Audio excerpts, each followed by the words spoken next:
No, I'm not famous, and no, I don't have a VIP pass. But I did just go to one of the most exclusive looking events at Universal. So I got back from Universal in June and have had some family and friends ask me, wait, how did you attend some special private event? And I get it. It looks exclusive, like some secret VIP thing that you need a password and a golden ticket to get into. Here's the thing about the Orlando Informer Meetup. Anyone can go. I had never been to Universal before. Never. Not once. I had no clue where anything was. I mean, I've been to Six Flags, Dorney Park, Dutch Wonderland, and of course the Jersey Shore, but never like this. That's why I figured it's time to make a video for the rest of you wondering, is the Orlando Informer Meetup actually worth it? What's the catch? And how do you make the most of it for your first time? Let's break it down. 5 things I wish I knew before going. What?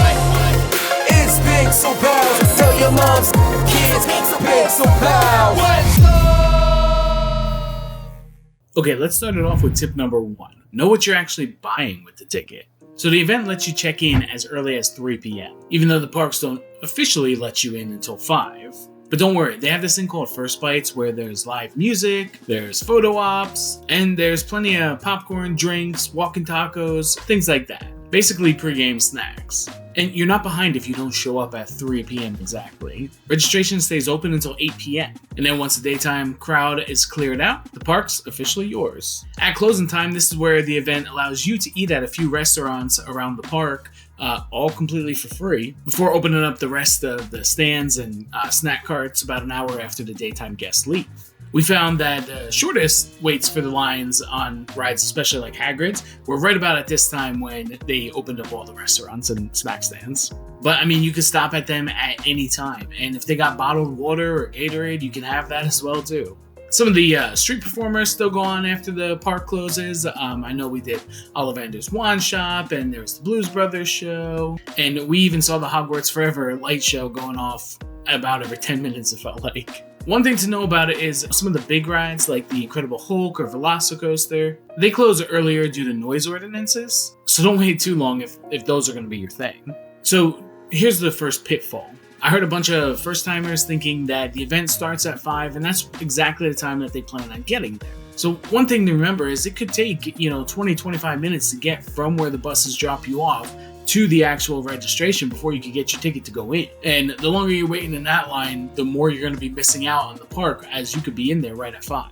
So the first solution I have is, aim to be there at 3, but don't stress it. I usually aim to be there about 4 to 5 o'clock.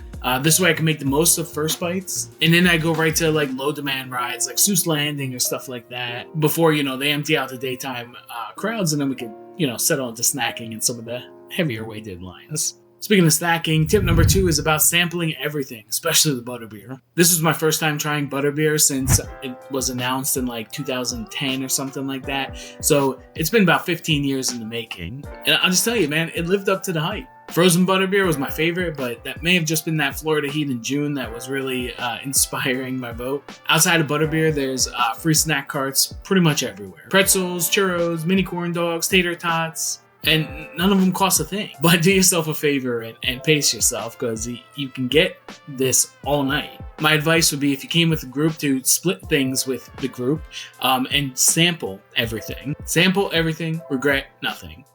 Except maybe that third turkey leg that you didn't need. So here's a pitfall. Some people might want to fill up on that first snack stand that they see, and they want to go on rides with a belly full of turkey leg. So my solution is to treat it like a tasting event. Split items with your group and keep room for the big hits, like loaded tater tots, the themed desserts, or maybe that 4th butterbeer. Don't waste real estate in your stomach on a cheap pretzel when there's a loaded tater tot station 50 yards away. Tip number 3, bring a refillable water bottle and a bag. Okay, the event is a marathon, it's not a sprint. Bringing a refillable water bottle lets you use the freestyle machines all night. And pro tip, if you're avoiding dies, let the water run for a few seconds on the freestyle machines before you start filling your bottle. Also, don't be afraid to bring a backpack. Lockers are available at all the rides, and since the crowds are so much lighter, navigating with a backpack is not a total nightmare like during the day. I brought a camera bag, water, snacks, backup batteries, and my back held up throughout the whole night. Some people enjoy traveling light until you see them walking around with 2 wands, a Minion plushie, 3 drinks, a themed popcorn bin, all while trying to take a selfie in front of Hogwarts Castle. You'll see it.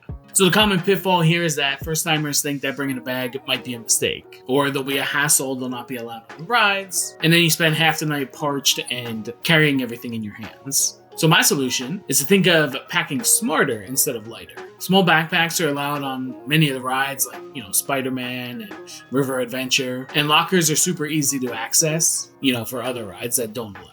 Don't underestimate how nice it is to have what you need without juggling all those loose items. So tip number 4 is all about the community. Join the Facebook group for the Orlando Informer Meetup. This is probably one of the best pre-event hacks I can give you. Learn from the other people that have attended these events before. I learned about things like the Meetup of the Bobs, which sounds like a cult, but it's really just 50 people gaslighting ET into thinking that they're named Bob.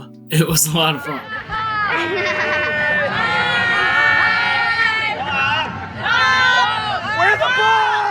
People also post updates, ride closures, line wait times, snack hacks, and they also do trades, like custom buttons, magnets, keychains, all that stuff. It adds a fun community vibe to the event, which goes way beyond Universal just doing their thing. So one of the common pitfalls here is that a lot of people just treat this as a normal day in the park with just less crowd. And then they end up missing out on all the other community-based fun like trading and group photo ops or themed meetups. My solution is to spend 10 minutes browsing the Facebook group. There's a bunch of people much nicer than me on there. Screenshot anything you find interesting. You'll thank yourself later. Tip number 5 is don't try to do it all in one night, because you probably won't. Even if you go both nights, it'd probably be very hard to hit every single ride, every single snack cart, every single restaurant. We tried to hit as many as we could, but that's kind of part of the charm. The event isn't about cramming your day with 15 hours of walking. The vibe is chill.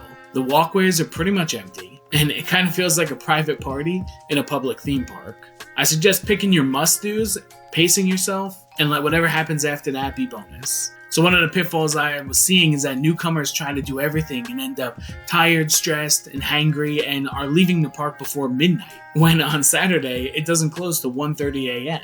So my solution is to pick 3 to 5 priorities, maybe a couple of rides, maybe a couple of sites you want to see, and a couple of your food must-haves. The Orlando Informer event gives you a full menu before you attend, and you can plan this out very easily on the trip to the event.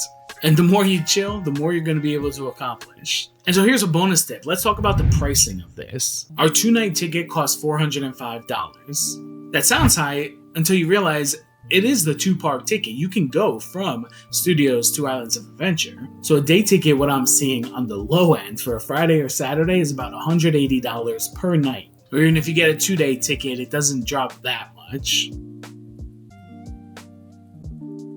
So food and snacks could be easily $50 to $100 per person. Butterbeer alone costs $9 a cup, and most of your meals will end up being anywhere between $15 and $25. And then how do you quantify the time lost waiting online? I don't know about you, but if I'm spending 9-10 hours out in the sun, I don't want to be just standing online waiting to go on aggregates. If you want to eat a lot or ride a lot of rides, or just enjoy the parks without the crowded stress, I'd say it's probably one of the better value theme park experiences that I've ever done. So if you're on the fence, here's the honest truth. The Orlando Informer Meetup isn't some magical secret just for insiders. Anyone can go. And if it's your first time, maybe some of these tips will help you avoid a few mistakes and make the most of your time there. For the record, no one pays me to say this, which is tragic. So let me know in the comments what your first time questions are, or what tips I missed, but post your best tips for other people. Don't forget to hit like on the video and subscribe for more Pixel Pals. See you in the next video. Pixel Pals roll the scene, every cut's a brand. Lights, camera, action, gotta keep it in demand. Rigs run smooth, view from the heights we climb. The opposite of poker, you can't beat the one of a kind.